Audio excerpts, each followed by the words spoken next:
मित्रों, आज का दिन हम सब कार्यकर्ताओं के लिए और मैं कहता हूं कि इस पूरे जम्मू कश्मीर के लिए विशेष दिन है। मुझे मालूम है यहाँ के लोग किस प्रकार से आज के दिन को अलग अलग तरीके से उत्साह के साथ मनाते हैं। मित्रों, जिस शख्स ने हमारे श्रद्धेय श्यामा प्रसाद मुखर्जी जी ने अपने बलिदान को, अपने जीवन की आहुति दी, उनका आज जन्मदिन है और उनकी जयंती को हम इस रूप में मनाना चाहते हैं कि उनके संघर्षों को याद करना चाहिए। इस जम्मू कश्मीर के लिए जो उन्होंने सपना देखा, उस सपनों को साकार करने वाला काम किसी ने किया तो भारतीय जनता पार्टी का कार्यकर्ताओं ने किया है। मित्रों, इसलिए मैं कहता हूं, हमारे नेता माननीय प्रधानमंत्री नरेंद्र मोदी जी ने जो सपना श्यामा प्रसाद मुखर्जी ने देखा था कि इस एक देश में एक विधान होगा, एक प्रधान होगा और एक निशान होगा, आज उस सपने को पूरा किया हमारे नेता माननीय प्रधानमंत्री नरेंद्र मोदी जी ने। साथियों, इतिहास के पन्नों में कई कहानियां छिपी हैं, कई लोगों के अपने अपने स्मरण हैं, पर मेरे भी अपने स्मरण हैं। मुझे याद है जब 2011 में राष्ट्रीय एकता यात्रा के माध्यम से मुझे भी जम्मू कश्मीर में तिरंगा फहराने के लिए उस युवा मोर्चा के टीम के साथ आने का मौका मिला था। मैं उस समय युवा मोर्चा का राष्ट्रीय महामंत्री था। हमारे अध्यक्ष अनुराग ठाकुर जी हुआ करते थे और हम लोगों ने संकल्प लिया था कि उस कलकत्ता से कश्मीर की यात्रा करेंगे जहां पर श्यामा प्रसाद मुखर्जी जी का जन्म हुआ था और जहां पर उन्होंने बलिदान दिया था।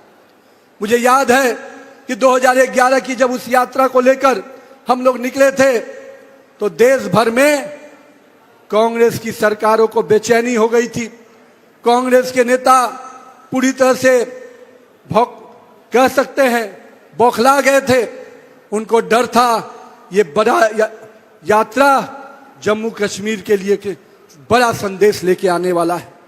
मुझे याद है 2011 में 22 जनवरी को हम हमारे पार्टी के जो अभी कार्यालय के मंत्री हैं माननीय महेंद्र जी और हमारे गंगा प्रसाद जी यहां बैठे हैं, हम तीनों लोग कश्मीर गए थे और कश्मीर में जाकर वहां के प्रशासन को कहा कि हम भारतीय जनता युवा मोर्चा के कार्यकर्ताओं के साथ कश्मीर के लाल चौक पर तिरंगा फहराना चाहते हैं।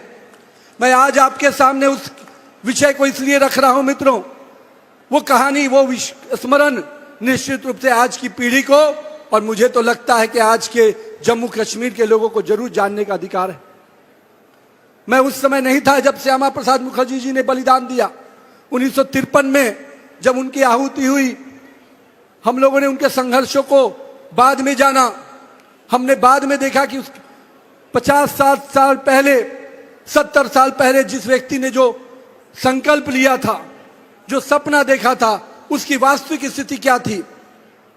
मुझे जब मैं वहां के प्रशासन के लोगों से मिलने के लिए गया तो उन्होंने कहा था कि कश्मीर की घाटी में अगर तिरंगा लहरेगा तो कश्मीर का अमन चैन खत्म हो जाएगा।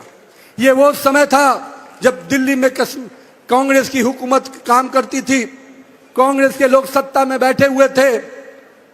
जब हम मिलकर लौटे तो उसी कश्मीर के लाल चौक पर जब देखा तो पाकिस्तान का झंडा लहरा रहा था और दिल्ली में बैठी हुई सरकार मौन बैठी थी। मित्रों, मैं आज इसलिए ये वाकया आपके सामने बता रहा हूं कि लोग पूछते हैं क्या बदला। मैं कहता हूं मेरे भारत में बहुत कुछ बदल गया। जिनके चश्मे में अभी देखने की क्षमता नहीं बची हो, वही इस बदले हुए भारत को नहीं देख पाते हैं।